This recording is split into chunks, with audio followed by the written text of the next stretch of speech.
अस्सलाम वालेकुम everyone, welcome back to my channel. अगर कोई मेहमान अचानक से आ जाए और आपके घर में मीठा ना बना हुआ तो आपको किस तरह से जल्दी शॉर्ट टाइम में मीठा बनाना है वो आपको हम सिखा रहे हैं। क्योंकि हो जाता है ऐसा कभी-कभी कि बहुत सारे गेस्ट आ जाते हैं और आपके पास खाना तो मिल जाता है लेकिन आपका मीठा नहीं बना हुआ था, तो आप घबरा जाते हैं कि क्या करें, आइसक्रीम लेकर आएँ, वो करें, वो करें। दूध में घर में तो दूध भी होता है, सेवइयाँ भी पड़ी होती हैं, तो आप इनसे बनाएँ शीरखुरमा। अगर आपको मेरी वीडियो अच्छी लगे तो लाइक करें, सब्सक्राइब करें और बेल आइकन को क्लिक कीजिएगा। हमने एक पतीली ली है और पतीली के अंदर हमने मक्खन डाला है, मक्खन को मेल्ट करेंगे और जनाब ज़्यादा हमने नहीं करना क्योंकि आपको पता है कि मक्खन जल जाता है। ये मैंने सेवइयाँ ली है बारीक वाली, हाफ सेवइयाँ है तकरीबन पैकेट की, और इनको मैंने मक्खन में डाल देना है और इसको अच्छी तरह से हल्का हल्का सा भूनना है।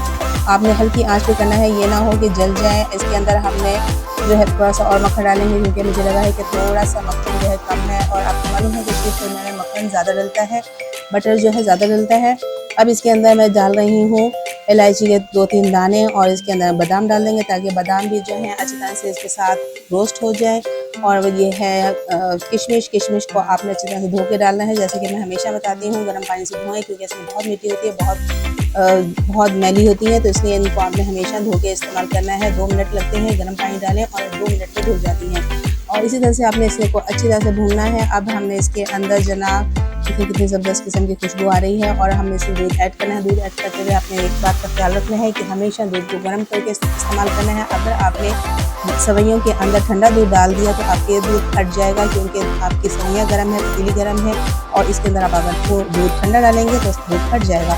इसलिए आपने इसको हमेशा गर्म दूध यूज़ करना है, और आप देखिए कितनी जल्दी से आराम से बन जाएगी। और आपको मालूम है कि गेस्ट अल्लाह ताला की रहमत होते हैं। अगर गेस्ट आते हैं तो आपको एक अचानक से होता है कि भाई इनको अच्छे से अच्छा खिलाया जाए, इनको अच्छे से अच्छा जो है सर्व की जाए चीज़ें, तो फिर मीठा भी अच्छा होना चाहिए, शाही मीठा होना चाहिए। यह है शाही शीरखुरमा, शाही शीरखुरमा।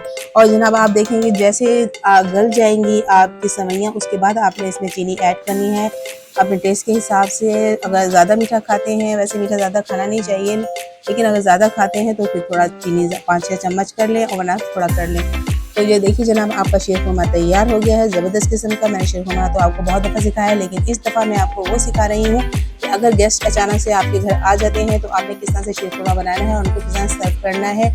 आपका खाना तैयार है, शीरखुरमा भी तैयार है, और गरम गरम शीरखुरमा खाने का बड़ा मज़ा आता है। आगे आ रही हैं सर्दियाँ, और सर्दियों के अंदर आप गरम गरम शीरखुरमा खाएँ, गला ख़राब हो, जुकाम हो, वो भी जाता रहता है। तो जनाब अपने मेहमानों को सर्व कीजिए और हमें दुआ में याद रखिए। अगर आपको मेरी वीडियो अच्छी लगे तो लाइक करें, सब्सक्राइब करें और बेल आइकन को क्लिक कीजिएगा, और इसको ज़रूर बनाइएगा, और आप यकीनन मुझे दुआएं देंगे।